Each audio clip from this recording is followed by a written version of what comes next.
कभी मंदिर पे झूठ, कभी शंकराचार्य के अपमान का हंगामा।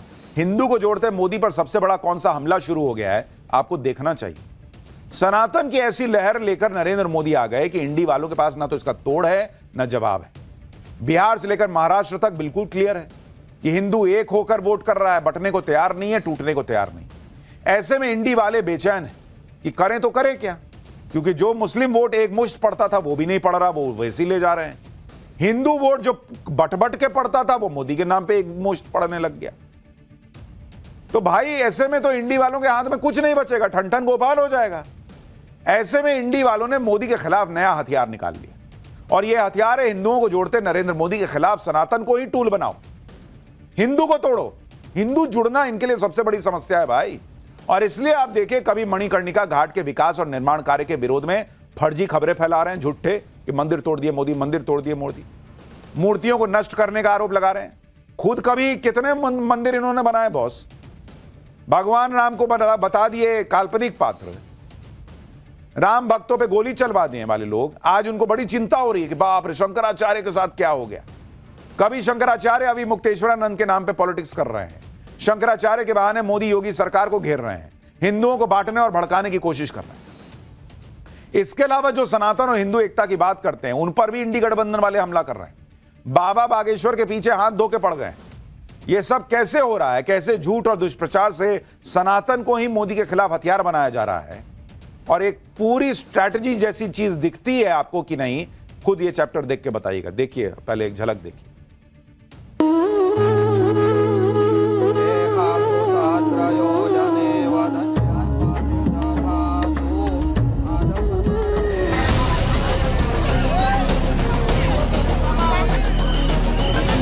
कोई मुख्यमंत्री तय करेगा कि वो शंकराचार्य हैं या नहीं है। आप हैं कौन, आपकी औकात क्या है? ये कौन है धीरेन्द्र? अब चोरों चक्का को कथावाचक बना रहे हो। लकड़ी माफिया से लेकर के कफन माफिया तक जो इस धंधे में है,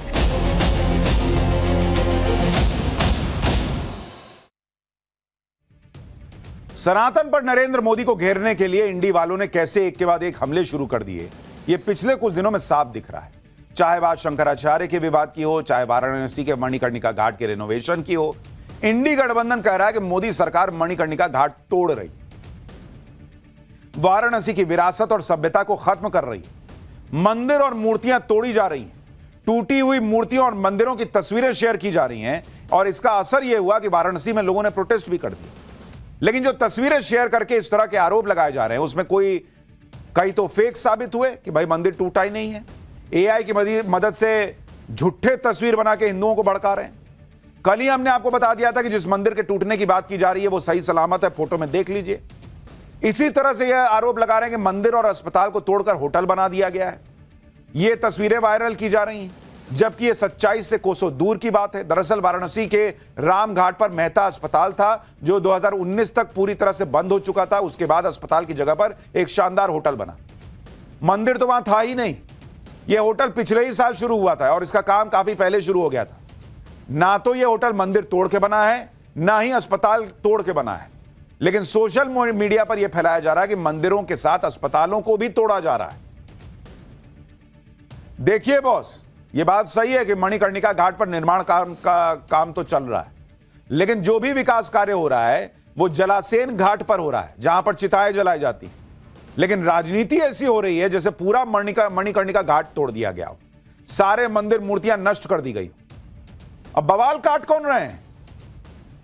जिन्होंने बनारस में कितने मंदिर बनवाए, उन मंदिरों के बारे में कभी सोचा क्या? जिन्होंने काशी विश्वनाथ कॉरिडोर बनाने के बारे में कभी सोचा क्या? जिन्होंने महाकाल कॉरिडोर बनाने के बारे में कभी सोचा क्या? जो पूरे समय खड़े रहे कि कैसे बाबरी मस्जिद जो है उसका केस लड़ा जाए और बता दिया जाए कि भगवान राम जो है वो काल्पनिक हैं। आज ऐसा इकोसिस्टम एक्टिव हो रखा है कि बाप रे बाप, मंदिर टूट गया, मूर्ति टूट गई, और वो भी फर्जी वीडियो डालकर। इन सारे आरोपों के बीच संत समिति के महामंत्री स्वामी जितेंद्रानंद सरस्वती ने मणिकर्णिका घाट का दौरा किया, और इस दौरे के बाद जितेंद्रानंद सरस्वती ने कहा कि विकास कार्य से जिन लोगों को तकलीफ हो वो इसका विरोध कर रहे हैं। लकड़ी माफिया से लेकर कफन माफिया तक ने घाटों पे कब्जा कर रखा है और उनको तकलीफ हो रही है। आप बताइए ना कि लकड़ी के माफिया कौन है उन घाटों पर, इससे किसको नुकसान होने वाला है? इन विकसित हो जाने से चिताओं को जलाने के लिए बड़ी मात्रा में धन मांगने वाले लोग कौन है? तो भाई डोम परिवारों का तो हजारों वर्षों से जितना टैक्स मिलता है, जितना टका टैक्स, उतना ही मिलेगा। परंतु ये लकड़ी माफिया से लेकर के कफन माफिया तक जो इस धंधे में है, ये इनका उद्योग प्रभावित हो रहा था। तो स्वाभाविक है कि उनके पीछे कोई न कोई राजनीतिक ताकत लगेगी और वो इसका विरोध करेंगे। मणिकर्णिका घाट को लेकर राजनीति अभी भी जारी है। पूरी कोशिश है कि किसी तरह से हिंदुओं के अंदर यह भ्रम पैदा कर दो कि मोदी हिंदू विरोधी काम कर रहे हैं। आप देखिए, इसी तरह से प्रयागराज में शंकराचार्य अभिमुक्तेश्वरानंद सरस्वती को लेकर विवाद हो गया। इस पर कांग्रेस और अखिलेश यादव जमकर पॉलिटिक्स कर रहे हैं। शंकराचार्य को मौनी अमावस्या के स्नान में प्रशासन ने पैदल जाने के लिए कह दिया कि 50 मीटर पैदल चले जाइए। शंकराचार्य पालकी और रथ में सवार होकर जा रहे थे। इसी मुद्दे पर विवाद बढ़ गया। मेला प्रशासन ने जब शंकराचार्य की बात नहीं मानी तो शंकराचार्य बिना स्नान किए वापस चले गए। इस मुद्दे को अखिलेश यादव से लेकर कांग्रेस उठा लिए। अखिलेश यादव ने तो शंकराचार्य अभिमुक्तेश्वरानंद से फोन पर बात की और मेला प्रशासन की आलोचना करने के साथ साथ यूपी सरकार को खरी खोटी सुना दी। वहीं कांग्रेस भी शंकराचार्य के मुद्दे पर बीजेपी को क्या क्या कह रही है, एक बार सुन लीजिए, फिर सच्चाई बताता हूं। ये निर्लज्ज भाजपाई अब तक तो मुसलमानों को कहते थे कागज दिखाओ, अब हिंदुओं के जो संत शिरोमणि हैं उनसे कहते हैं कागज दिखाओ।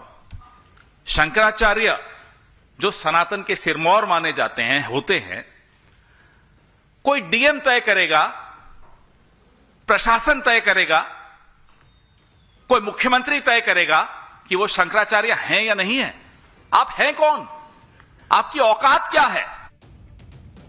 शंकराचार्य अभिमुक्तेश्वरानंद आज अखिलेश यादव से बात कर रहे हैं। जबकि अखिलेश यादव के मुख्यमंत्री रहते शंकराचार्य अभिमुक्तेश्वरानंद की पुलिस ने लाठियों से पिटाई की थी। यह साल 2015 की तस्वीर है, जो अभिमुक्तेश्वरानंद जी 50 मीटर उतरकर नहीं जा पाए स्नान करने, वो पैदल भी चले थे और लाठी भी खाए थे। आज वही अखिलेश शंकराचार्य के बहाने पॉलिटिक्स चमका रहे हैं। माघ मेला में शंकराचार्य को लेकर जो विवाद हुआ है, वो पूरा मामला क्या है वो बताऊं उससे पहले ये तस्वीरें देखिए। पवन खेड़ा कहां थे किसी को पता नहीं था। आज औकात की बात कर रहे हैं। उस वक्त लाठी पड़ी थी, तब कहां गायब थे? और पूरा मामला समझ लीजिए हुआ क्या है। वहां मौनी अमावस्या पर शंकराचार्य अपने काफिले के साथ संगम स्नान के लिए निकले। पालकी पे बैठे हुए थे। प्रशासन ने उनसे कहा कि संगम नोज अपने वाहन पर नहीं जा सकते क्योंकि संकरा इलाका है, बहुत भीड़ है। लेकिन शंकराचार्य पालकी पर ही संगम तक जाने पर अड़ गए। इस दौरान अधिकारियों और शंकराचार्य के भक्तों के बीच झड़प भी हुई। अधिकारियों ने शंकराचार्य से विनती की, कहा कि आप पैदल संगम नोज चले जाइए ना भाई, बस सामने तो है। लेकिन शंकराचार्य इस पर भी नहीं माने और जहां तक शंकराचार्य अपने वाहन पर सवार होकर पहुंचे थे, वहां से संगम नोज की दूरी बहुत ज्यादा नहीं थी। लेकिन शंकराचार्य पैदल जाने को तैयार ही नहीं हुए बॉस। और उसी के बाद यह पूरा मामला बढ़ गया। सुनिए प्रयागराज की कमिश्नर सौम्या अग्रवाल क्या बता रही। द्वारा संगम नोज की तरफ प्रोसीड किया गया और वहाँ पर जब ये पहुँचे तो संगम नोज का भी उनके द्वारा बैरियर तोड़ा गया और जब वहाँ पे ये पहुँचे तो उनसे लगातार समस्त अधिकारियों द्वारा अनुनय विनय अनुरोध हर चीज़ करी गई कि कृपया आप अपने वाहन को ले जा करके संगम नोज पर नहीं जा सकते। वहाँ पे सैकड़ों की लाखों की संख्या में श्रद्धालु हैं और वहाँ पे किसी भी अनहोनी को रोका नहीं जा सकता है और वो इस दबाव को झेलने के लिए सक्षम नहीं है। यानी विनती की गई उनसे, लेकिन मानने को तैयार नहीं। अच्छा आप वाहन पे जा रहे हैं, कल को वहां उतनी भीड़ रहेगी, नोज पर धक्का मुक्की हो गई, भगदड़ हो गई, कुछ भी हो गया, शंकराचार्य ऊपर से नहीं गिर जाएंगे? उनको चोट नहीं लगेगी? लेकिन नहीं, जाऊंगा तो इसी पे जाऊंगा। शंकराचार्य अभिमुक्तेश्वरानंद इस बात से भी भड़के हुए हैं कि माघ मेला प्रशासन ने अभिमुक्तेश्वरानंद को शंकराचार्य मानने से इनकार कर दिया। मेला प्रशासन ने सुप्रीम कोर्ट के फैसले का हवाला देते हुए कहा था कि सुप्रीम कोर्ट ने विचाराधीन सिविल अपील पर कोई फैसला नहीं सुनाया है। ऐसे में कोई भी धर्माचार्य ज्योतिष पीठ के शंकराचार्य के रूप में पट्टाभिषेकित नहीं हो सकता। इसके बाद भी स्वामी अभिमुक्तेश्वरानंद ने अपने नाम के आगे शंकराचार्य लगाया है। इसके जवाब में स्वामी अभिमुक्तेश्वरानंद के वकील ने कहा कि सुप्रीम कोर्ट ने पट्टाभिषेक पर रोक लगाई, ज्योतिष पीठ का शंकराचार्य लिखने पर रोक नहीं लगाई। यानी अभिमुक्तेश्वरानंद शंकराचार्य हैं या नहीं, अभी इस पर फैसला नहीं आया। यह कानूनी मामला है जो सुप्रीम कोर्ट में चल रहा है। इसके बाद भी अभिमुक्तेश्वरानंद खुद को शंकराचार्य मानते हैं और खुलकर कहते हैं कि भारत के राष्ट्रपति तक यह नहीं तय कर सकते कि वो शंकराचार्य हैं या नहीं। सुनिए एक बार उनको। ये प्रशासन तय करेगा कि हम शंकराचार्य हैं कि नहीं है। उत्तर प्रदेश का मुख्यमंत्री तय करेगा कि भारत का राष्ट्रपति तय करेगा। भारत के राष्ट्रपति को भी अधिकार नहीं है कि वो तय करे कि कौन शंकराचार्य है। शंकराचार्य का निर्णय शंकराचार्य करते हैं। स्वामी जी, हम हैं ज्योतिष पीठ के शंकराचार्य, निर्विवाद रूप से हैं। और अगर कोई विवाद उठाता है इसका मतलब कि वो दूषित भावना। मेरा बड़ा विनम्र एक प्रश्न है कि शंकराचार्य की जिम्मेदारी नहीं है कि वहां पे भगदड़ ना मचे। अगर प्रशासन कह रहा है कि उतर के चले जाइए, नहीं तो बहुत दिक्कत हो सकती है, उतर के चल ही लेते तो क्या हो जाता। आपको अपने भक्तों की चिंता नहीं है, आपके लिए उस पर बैठे रहना बहुत जरूरी था। शंकराचार्य ना है आपके हिसाब से आप। खैर, गर्मा गर्मी चल रही है, लेकिन उधर बर्फ गिर रही है बहुत। कहां इतनी बर्फबारी हो गई कि बीच शहर कई मंजिला इमारत के बगल में बर्फ के पहाड़ बन गए। स्वेटर जैकेट पैक मत करना, ठंड यूटर्न मारेगा।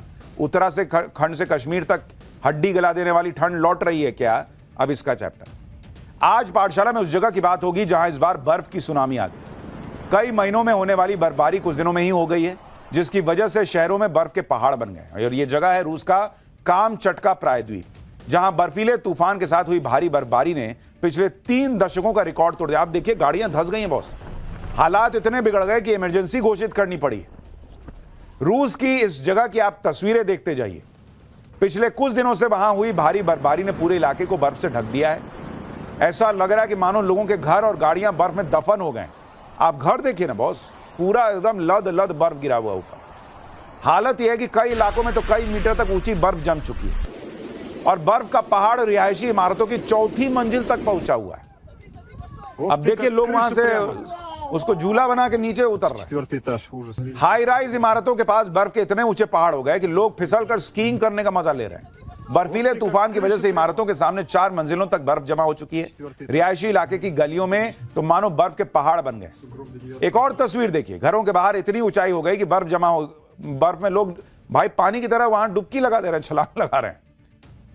अब वो पूरा अंदर चला गया, देख रहे हैं, इतना ऊपर से कूद गया वो बर्फ के अंदर, उसको चोट ही नहीं लगी। रूस में कामचटका प्रायद्वीप के कई इलाकों में ऐसी तस्वीरें दिख रही हैं। कई घरों की खिड़कियों से छलांग लगा रहे हैं लोग, तो कोई बर्फ के ढेर पर फिसलकर मस्ती करता दिख रहा है।